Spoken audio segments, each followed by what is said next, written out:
Bienvenue mesdames, messieurs à cette revue de presse du lundi 3 mars 2025. Crise du Kivu, les diplomates de l'Union européenne accentuent la pression sur Kigali. Les sanctions attendues clament le potentiel.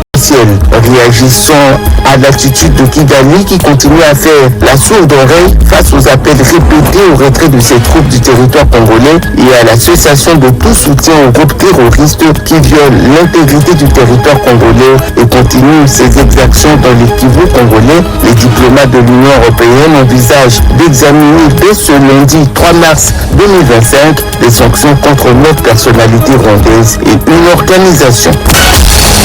Arrivée d'une nouvelle vague de militaires ougandais en Ituri, annonce Mediacongo.net. Une nouvelle troupe de l'armée ougandaise est entrée samedi en RDC via le poste frontière d'Anzinda, territoire de Mahagi en Ituri. D'après des sources locales, ces militaires munis d'équipements de guerre ont établi leur base à l'aérodrome de Zali.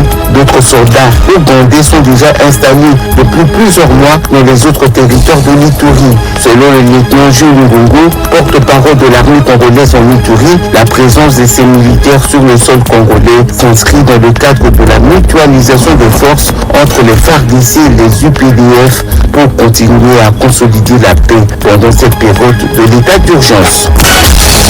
Kinshasa, la garde républicaine déploie près de 8000 militaires en marche d'endurance selon Info27 coïncidé. Près de 8000 militaires de différentes unités de la garde républicaine de garnison de Kinshasa ont pris part samedi 3 mars à une marche d'endurance organisée dans les principales artères de la capitale congolaise. Cet exercice d'entraînement s'inscrit dans le cadre de l'évaluation des capacités opérationnelles de cette unité d'élite des FARDC pour le commandant de la garde républicaine. Cette marche vise également à rassurer la population de Kinshasa et de l'arrière-pays que leur armée reste toujours prête à défendre l'intégrité du territoire.